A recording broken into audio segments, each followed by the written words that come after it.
හොඳයි. අපි අද කතා කරමු ශ්‍රී ලංකාවේ නීති පද්ධතියේ හරිම වැදගත් කොටසක් ගැන. ඒ තමයි අන්තරායකර ඖෂධ ආඥාපනත.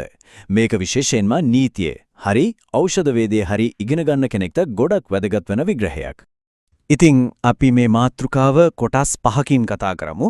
මුලින්ම බලමු මේ ඖෂධ ඇයි සමාජයට තර්ජනයක් වෙන්නේ කියලා. ඊට පස්සේ ලංකාවේ නීතිය මේකට මුණ දෙන්නේ කොහොමද කියන එක ගැන බලමු. තුන්වෙනියට මේ ඖෂධ වර්ග කරන විදිහේ තියෙන සංකීර්ණ දේවල් ටිකක් තේරුම් ගමු. ඊළඟට මේවා එන්නේ කොහෙන්ද? ඒ කියන්නේ ස්වභාවික මූලාශ්‍ර මොනවද කියලා හොයලා බලලා අන්තිමටම මේ නීති ක්‍රියාවට නංවන්නේ කවුද කොහොමද කියන එකත් කතා කරමු. හරි එහෙනම් පළවෙනි කොටස. මුලින්ම අපි මේක තේරුම් ගන්න ඕනම නීතියක් හැදෙන්න හේතුවක් තියෙනවා. ඉතින් මේ අන්තරායකර ඖෂධ ආඥාපනත කියන එක තියෙන්නේ මේ ද්‍රව්‍ය නිසා සමාජයට ඇතිවෙන එකිනෙකට වෙනස්. ඒත් හරිම බරපතල ප්‍රශ්න ගොඩක් නිසායි. ඉතින් අහන්න ඕන පළවෙනිම ප්‍රශ්නේ තමයි ඇයි සමහර ඖෂධවලට අපි අන්තරාය කරා කියලා කියන්නේ? මොකක්ද ඒවේ තියෙන වෙනස? ඇත්තටම මේ ප්‍රශ්නෙට දෙන උත්තරය තමයි මේ මුළු නීති පද්ධතියම ගොඩනැගිලා තියෙන අත්විවරයමයි. හිතන්නකො මේක දම්වැලක් වගේ කියලා. එක පුරුකකින් අනිත් පුරුක පත්තු වෙන්නවා. මුරින්ම පටන් ගන්නේ පුද්ගලයාගෙන්. සෞඛ්‍ය විනාශ වෙනවා, ඇබ්බැහි වෙනවා, මොළයට හානි වෙනවා, සමහර වෙලාවට මැරෙනවා. ඊට පස්සේ ඒ ප්‍රශ්නේ ගෙදරට එනවා. පෞල් කැඩිලා එනවා, ඒකම සමාජයේ අපරාධ වැඩි වෙනවා, දිලිඳුකම වැඩි වෙනවා.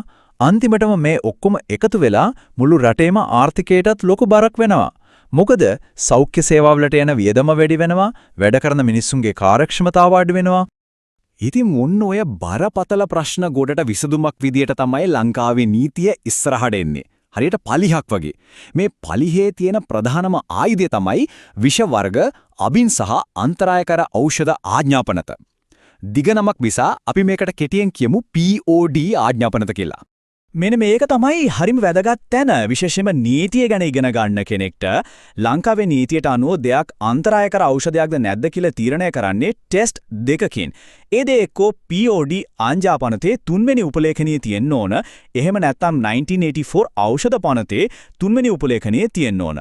මේ ලයිස්තු දෙකෙන් එකකවත් නම නැත්නම් නීතිය ඉස්සරහා ඒක අන්තරායකර ඖෂධයක් නෙවෙයි. ඒ කියන්නේ මේ පනත් දෙක වෙන්වෙන්ම බලලා බෑ, දෙකම එකට තියලා බලන්න ඕන. හොඳයි. දැන් අපි එන්නේ මේ කතාවේ හදවතටම වගේ. ඒ තමයි වර්ගීකරණය. මෙතනදී අපි ක්‍රම දෙකක් ගැන බලන්න ඕන. එකක් තමයි ෆාමසිස්ට්ලා, ඒ කියන්නේ ඖෂධ වේදීන් එදිනෙදා වැඩවලදී පාවිච්චි කරන ප්‍රායෝගික ක්‍රමය.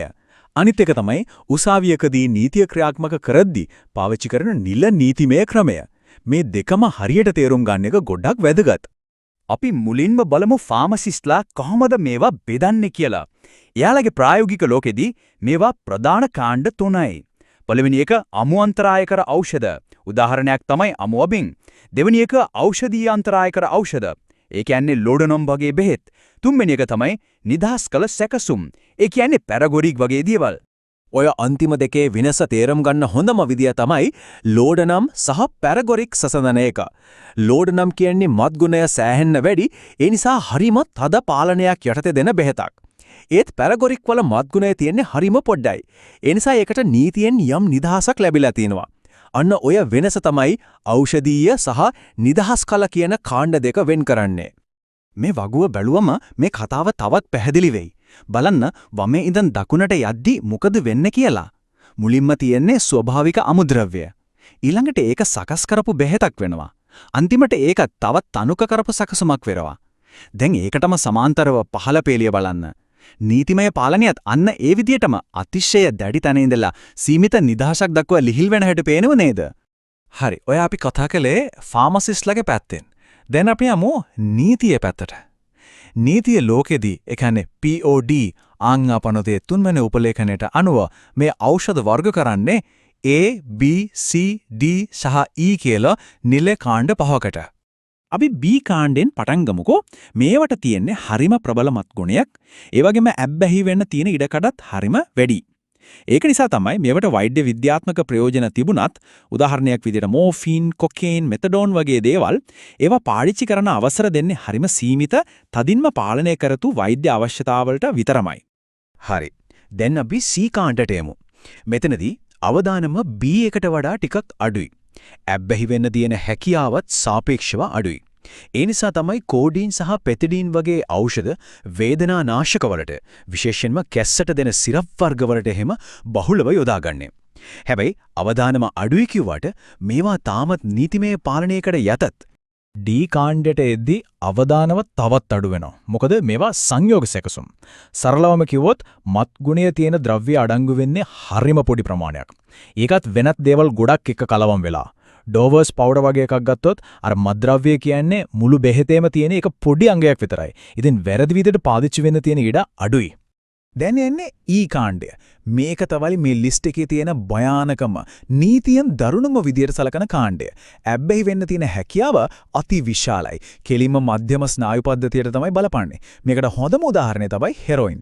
යම්කිසි විශේෂ පරීක්ෂණයකට වගේ දෙයකට ඇරෙන්න මේවා පාවිච්චි කරන එක තියා ළඟ තියාගන්න එකත් සම්පූර්ණයෙන්ම තහනම්. එතකොට ඒ කාණ්ඩයට මොකද උනේ? ඒක වෙන් කරපු කාණ්ඩයක්. ඒ කියන්නේ දැනට ඒකේ කිසිම දෙයක් ලිස්ට් කරලා නැහැ. ඒක අනාගතයේදී අලුතින් එන හිතා ගන්නත් බැරි තරම් භයානක මද්ද්‍රව්‍යයක් ආවොත් ඒකට දාන්න වෙන් කරලා තියෙන හිස් කොටුවක් වගේ. හොනයි මේ වගෝ බැලුවම අපි ඔය කතා කරපු නීතිමය වර්ගීකරණයම එකපාර බලා ගන්න පුළුවන්. බලන්න ඒ කාණ්ඩයේ හිස් ඊට පස්සේ B, C, D සහ E කියන කාණ්ඩ ඒවායි තියෙන අවදානම සහ වෛද්‍යමය ප්‍රයෝජන අනුව කොහොමද වෙන් වෙන්නේ කියලා පැහැදිලි. අතිශය භයානක හෙරොයින් තියෙන E කාණ්ඩේ ඉඳන් වෛද්‍යමය ප්‍රයෝජන තියෙන මෝෆින් තියෙන B කාණ්ඩ දක්වා මේ බෙදීම අපිට දකින්න පුරුවන්. හරි. අපි මෙච්චර වෙලා කතා කළේ රසායනික ද්‍රව්‍ය ගැන, නීතියෙන් ඒවට දාපු ලේබල් ගැන. ඒත් මේ කතාව ඇත්තටම පටන් ගන්නෙ ලැබ් එකේ නෙවෙයි. ඒක පටන් ගන්නෙ සුබාදහමෙන්. අපි නෑම් ඒ මුලටම ගිහින් බලමු. ඉතින් හිතලා බලන්න මේ එකිනෙකට වෙනස් රසායනික ද්‍රව්‍ය ගොඩකට පොදු දෙයක් තියන්න පුරවන්ද? උත්තරය තමයි ඔව් තියෙනවා. මේ අපි කතා කරපු ගොඩක් ඖෂධ එන්නේ ප්‍රධාන ශාක වර්ග කිහිපයකින්. ඉතින් නීතියේ උපක්‍රමය තමයි අන්තිමට හදන කුඩු පැකට් එක විතරක් අල්ලන්න එක නෙවෙයි ඒක හැදෙන මුලටම ගිහින් වැඩේ නවත්තන්න එක.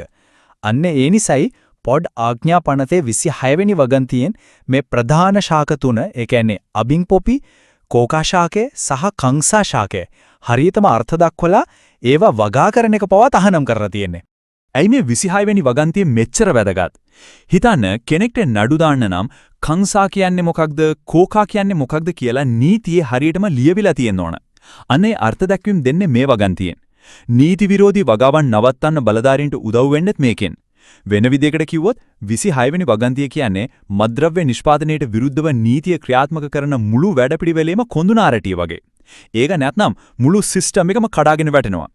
හොඳයි. අපි නීතිය මොකක්ද, ඒකේ පදනම මොකක්ද කියලා කතා කළා. දැන් අපි බලමු අන්තිම කොටස. ඒ කියන්නේ මේ පොතේ ලියලා තියෙන නීතිය ඇත්තටම පාරට බහැලා ක්‍රියාත්මක කරන්නේ කවුද, කොහොමද කියලා.